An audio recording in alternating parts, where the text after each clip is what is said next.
What's up everyone, welcome back to a brand new video. During the last part, we saw the beginnings of a completely different story. Not only did Bardock survive here, but he's going to start a rebellion. A couple other people survived alongside him and have now joined his side. But even so, will it be enough to defeat Frieza? Well, we'll be seeing in this part as we go further on into the story. For this video, let's set a like goal of 3,500 likes. If we hit that, I'll continue with another part of this series. Anyways, let's pick up from here and continue the story. Now, Bardock and group are trying to figure out what to do next. They still really do want to get to Raditz and the others, but they can't. They work too closely with Frieza. Even if they could recruit Vegeta, Nappa, and Raditz, which they would probably be able to convince them pretty easily, it's still risky, at least right now. If they attack too early, and Frieza's army is stronger than they estimate, it could be bad.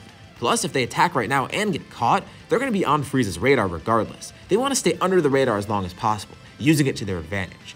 Yeah, it does suck. They do want to start as soon as possible, but there's not much they can do about it. It's better to be safe than sorry. For now, Bardock begins establishing a base.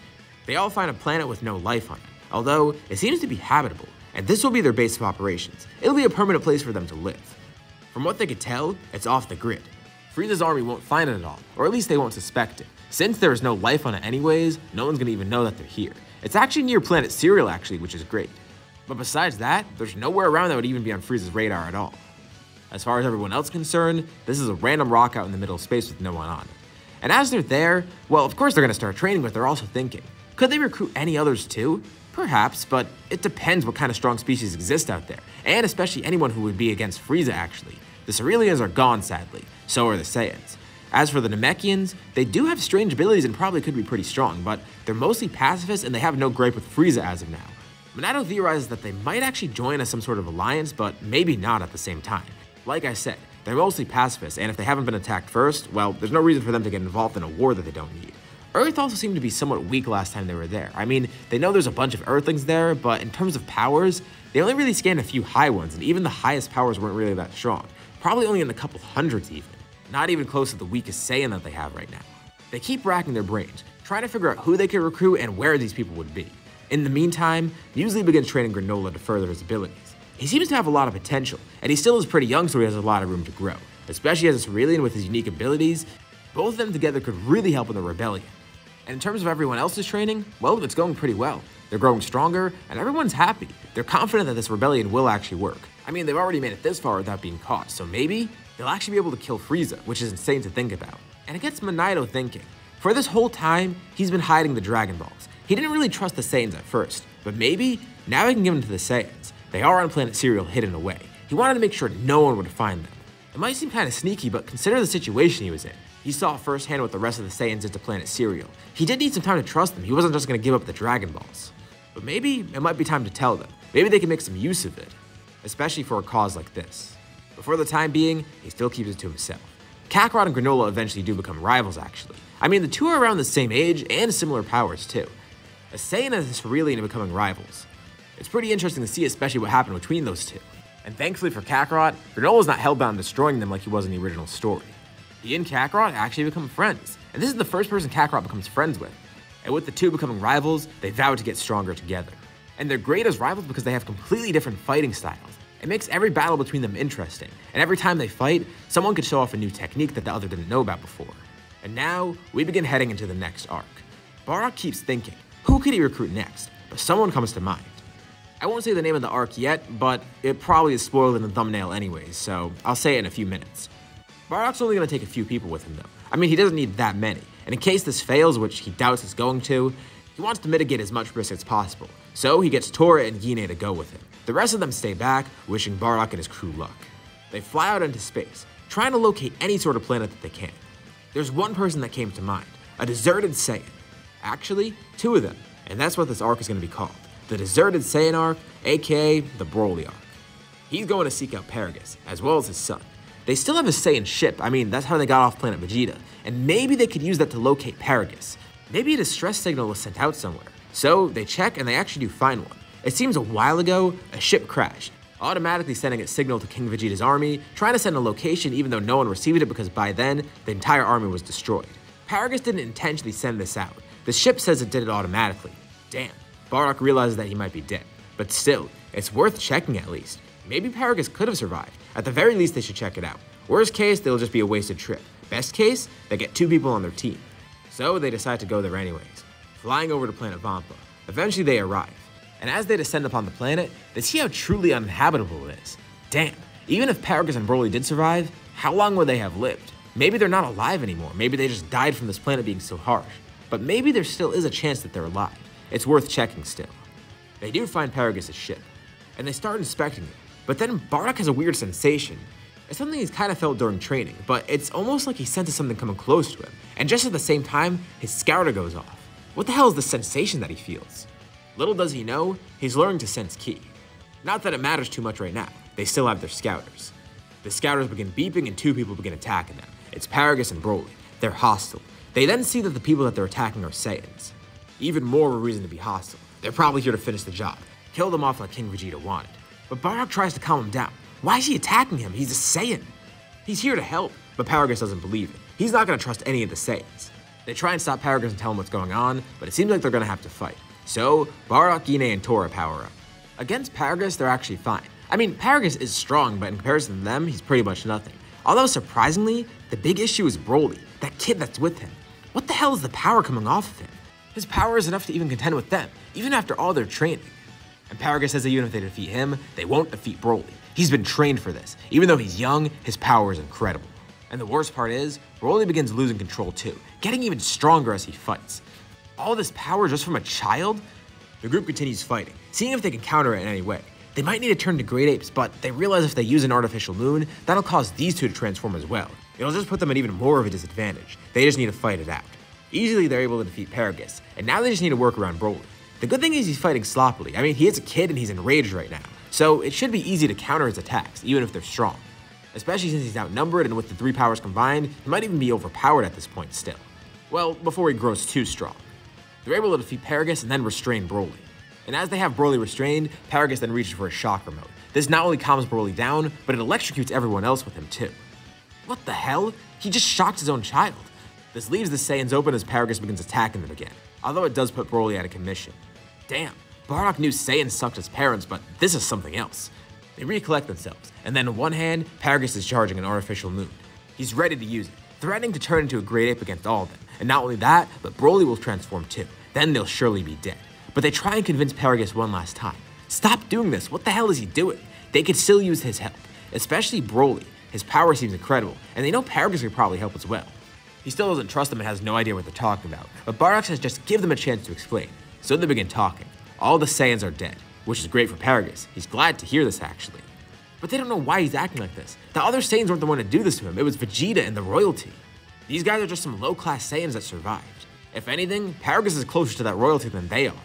But that's not the point by now. What matters now is that they want to start a rebellion against Frieza.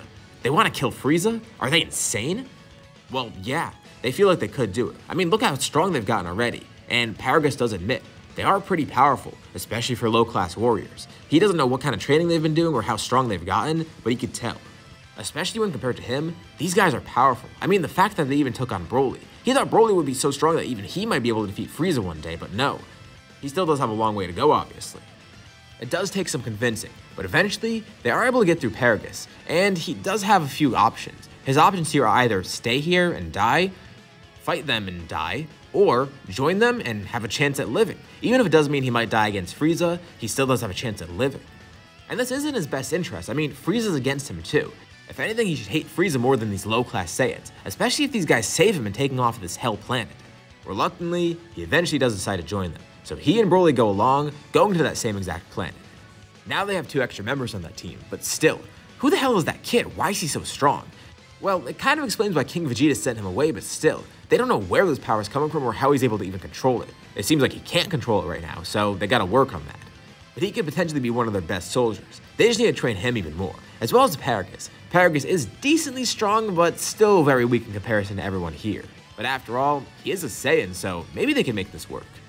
Although he tells Bardock, if he sees Vegeta anywhere near this planet at all, he'll leave right away, or at worst, kill the other Saiyans. He doesn't want to be involved, even if it is the prince or whatever. Wow, this guy's really an ass. Why is he being so difficult about this? Well, whatever. They probably won't even see Vegeta anytime soon. And if they do, well, they'd rather have him on the team than Paragus. Slowly but surely, this planet begins developing even more. Even a civilization begins. It's mostly Saiyans on this planet and mostly men on this planet, but there are some women, a Namekian, and there are some Cerealians. So it's not like the Saiyan race is going to restart or anything, no. Some people actually suggested that Bardock and Gine should have another kid, and I have considered that, but they're focused on much bigger things right now, and they don't really have the time for that. Especially since Gine's a fighter now too, and she can't be put out of commission like this. It's not even on their minds right now. If anything, they need to find their other kid first. I mean, they have Kakarot here, but they still gotta find Raditz. And as of now, it seems the crew is pretty good. The kids are getting stronger. Granola, Broly, Kakarot, all of them are developing pretty well. Each growing in their own way, and each getting powerful. And they're not as young anymore. By this time, a few years have passed. So they're still kids, but very experienced. And obviously, very strong on top of that as well. And at some point, Monaido finally decides. He's gonna tell them about the Dragon Balls. He feels bad hiding it for so long and really didn't know when to bring it up, but Bardock kinda understands. I mean, Monaido did watch all the Saiyans just kill a bunch of people in front of him for no reason, essentially. Well, now that he thinks about it, not for no reason actually, but Bardock's not gonna touch on that subject anymore. There's no point. So Monaido asks, does he want these Dragon Balls? And Bardock begins thinking, what could they wish for? Well, why not wish to be the strongest in the universe? That could work, but it could be dangerous. Granola even considered that too. He's like, hey, maybe I could do this. Maybe I could just become the strongest in the universe with Monaido's Dragon Balls and defeat Frieza that way. But they tell him that's probably a bad idea. Monaido says it could be dangerous and there could be consequences for it because that wish is so powerful. Okay, so maybe not that. Well, what about immortality? Bardock thinks it might not be best to mess with that. Immortality is a slippery slope, and it could cause some issues, especially if the wrong person gets it. Even him. Who knows how it will change him as a person? And even if he's immortal, that doesn't mean he's going to be strong enough to defeat Frieza. It just means he can't die against him. I mean, he could use it to exploit Zenkais maybe, but Frieza will probably find some other way to torture him too. It shouldn't be too hard to torture an immortal person because they can just keep regenerating and you can keep doing it forever. Damn, Bardock doesn't want to think about that. That's rough. But maybe down the line they could use it for that. As for now though, they should probably just save the Dragon Balls. Hey, maybe they can even revive people. In the unfortunate circumstance and the unlikely circumstance that someone would die, they could use the Dragon Balls to revive them, and that would be perfect. It's better to have them on hand and keep them safe rather than just use them right now and then need them later. It's better to have and not need than to need and not have. Monaido agrees, and he's glad to hear this from Bardock. That's actually perfect, and he's glad that he responded this way. Wow, he probably should have told them a lot earlier about this. But this only reinforces his trust in them even more. And it's good to have the Dragon Balls as security. And they'll be on planet Cereal too. It's not like they're going to be here, so even if they do get spotted by anyone, no one else will get their hands on them. And speaking of that, are they even going to be spotted by anyone? Well, it's been a few years, and even more time passes, but no one spotted them yet. I'm also going to be 100% honest. I kind of wanted to do the Garlic Jr. arc, but I know if I did it, people would probably hate it, because people don't like Garlic Jr. I really do want to do it just for the meme though, so you know what? Screw it. I'm just going to say in this scenario, Garlic Jr. decides to attack them. He gets all big and buff, and then he gets his shit stomped out by a bunch of giant apes, so it didn't go too well for him, and hey, it means I got to make him canon in this story. This is the first time he showed in one of my scenarios. It's great for him, even though it's very abridged. Anyways though, that was the first villain that they fought, and it's weird that he found them here. But thankfully the crisis was averted. And actually, it's nice to have a fight for once in a while. Sure, they've been training, but they needed some actual experience, a way to test out their power against a true villain. I mean, that guy was kind of goofy, but he still was pretty strong. Not nearly as strong as them though. And it makes them even more confident in their abilities. But they don't want to get too confident. There is another enemy lurking about, one that eventually does find the planet. Sure, the planet is off the grid, but there's an issue here. Since they're training so much, their powers do occasionally spike, and they try to keep it as under wraps as possible, but that's not really too easy, especially with how strong they are by now. At one point, there's a ship flying by. Not too close to the planet, but it's close enough for the guy inside the ship to actually pick up on a scouter. There's a power nearby. It's weird because the power shot up really high and then just completely disappeared. Huh, he's never seen a power like that before, especially one that just disappears so fast. Is his scouter glitching out? Well, no, because it happens again, and it's in the same location. The guy turns his ship around. He wants to check out this planet. Maybe there's people on it. Maybe there's strong people on it. People that Frieza would be interested in. And you know what? He might need to get a squad in on this. The man goes onto his scouter and begins talking. He tells everyone, Captain Ginyu here. He might have found something interesting, and he wants them to meet him on this planet. Ginyu begins heading towards the planet as the rest of his squad tries to converge in on his location. And now, Bardock and his rebel group are going to face their first true foe. And unbeknownst to them, this is going to cause a huge turn of events. But we're going to save that for the next part. This is where we're going to leave off for now. So, what did you guys think about this part? And what do you think is going to happen next time? Leave your thoughts and suggestions in the comments below. I'll be sure to check them out to see what you guys think. As always, if you liked the video, be sure to drop a like. And let's try to hit that like goal from the beginning of the video so we can get another part of the series. If you haven't already, why not subscribe? as well as hitting the bell icon so you're notified by any future uploads on my channel, including more parts of the series or more videos like this one. Anyways, thank you all for watching, and I'll see you all in my next video.